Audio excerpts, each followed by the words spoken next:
आज ही एक मेरे क्लाइंट ने, जिनका पहला सेशन था, उन्होंने सवाल किया है, sir what is letting go in OCD. आपने 3-4 वीडियोस में बताया कि लेट गो करो, लेकिन लेट गो मतलब क्या है? सारे दर्शकों को मैं बताना चाहता हूँ, लेट गो मतलब थॉट को निकालना नहीं है, थॉट को भगाना नहीं है, उसको हटाना नहीं है, ठीक है। लेट गो ये एक ऐसा अप्रोच है, एक ऐसी टेक्निक है जो आप सबको सीखना पड़ेगा।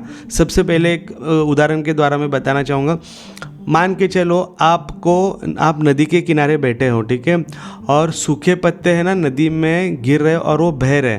आपको अभी उस सूखे पत्तों को उतर के निकालना नहीं, उसमें छलांग नहीं लगाना और उसको निकाल के नहीं लाना है। सूखे पत्ते गिर रहे, बह रहे, गुजर रहे, उसको पानी में गुजरने देना है। आपको सिर्फ उसको ऑब्जर्व करना है, ठीक है, कोई भी एक्शन नहीं लेना है, ठीक है। देखो प्रॉब्लम क्या होता है ओसीडी में ना, कोई भी ओसीडी हो, हार्म ओसीडी हो, रिलीजियस ओसीडी हो, सेक्सुअल ओसीडी हो, जब भी आपको है ना कुछ थॉट आते हैं, मैं एक बुरा इंसान तो नहीं हूँ, मैं अपने आप को कुछ करना दूँ, मुझे ऐसे विचार आ रहे हो तो मुझे पाप ना लगे, मेरे साथ कुछ गलत ना हो जाए, मेरे घर वालों के साथ कुछ गलत ना हो जाए, जब भी आपके थॉट्स आते हैं ना, आप क्या करते हो, आप उसमें एंगेज हो जाते हो। Engagement is a problem. आप क्या कर रहे हो पता है? आपको थॉट आ रहा है, आप चेक कर रहे हो, उसको एनालाइज करो, उसको उस थॉट को सॉल्व करने का कोशिश करो, उसमें एंगेज हो जा रहे हो, ठीक है। तो एंगेज नहीं होना है। लेट गो मतलब क्या है? 3 चीज़ें होती है, बहुत आसान है, मैं आपको बताता हूँ। सबसे पहला चीज़ आइडेंटिफाई एंड एक्नॉलेज, दूसरा चीज़ अलाउ, तीसरा चीज़ डिसएंगेजमेंट, ठीक है। देखो मैं बता दूँ कैसे करना। जब कोई भी पहला चीज़ बता रहा हूँ, जब कोई भी ओसीडी का थॉट आ रहा है, उसको सबसे पहले आइडेंटिफाई करो, उसको पहचानो कि ये मैं नहीं हूँ, ये मेरा थॉट है और ये जो थॉट है ओसीडी का थॉट है, ठीक है। जैसे आपने किया उसको अलाउ करो। अभी एंग्जाइटी बढ़ेगी ना, उस एंग्जाइटी को थोड़ी देर अलाउ करो, उस गिल्ट को, उस शेम को, जो भी आपके साथ हो रहा है, अर जा रहा है तो उसको थोड़ा सा अलाउ करना है, ठीक है।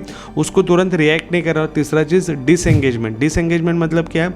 आपके थॉट को तुरंत बोलना है, जो कुछ भी हो, जैसा भी हो, मुझे नहीं करना है। आपका ब्रेन बोलेगा ऐसा हो जाएगा, आपको बोलना है ठीक है हो गया तो भी देख लूँगा। आपका ब्रेन बोलेगा ऐसा नहीं होगा तो भी आपको बोलना है ठीक है होगा या नहीं होगा, मुझे कुछ देखना नहीं, मुझे कुछ करना नहीं, मुझे रिएक्शंस देना ही नहीं है। देखो आपको क्या करना है पता है? आपको बस है ना दरवाज़ा बंद करके निकलना है, ठीक है। आपका ब्रेन कुछ भी बोलो, आके चेक करो या जो भी करो, कुछ भी नहीं करना है। आपको बोलना है आप आपका काम करो, मैं मेरा काम करूँगा, मैं वापस आके नहीं खोलूँगा, वापस आके नहीं देखूँगा, मैं वापस कोई भी चीज़ में एंगेज नहीं होऊंगा। देखो दोस्तों एक याद रखो, बहुत इंपॉर्टेंट चीज़ बता रहा हूँ, आपका विचार आपसे बड़ा नहीं है, आप आपके विचार से बड़े हो, आप ओसीडी के बॉस हो, ओसीडी आपका गुलाम है। ये अगर मेंटेलिटी रखोगे तो जल्द से जल्द आप दोस्तों ओसीडी में से ठीक हो सकते हो। वीडियो अच्छा लगा होगा तो लाइक एंड सब्सक्राइब करना ना भूलिएगा।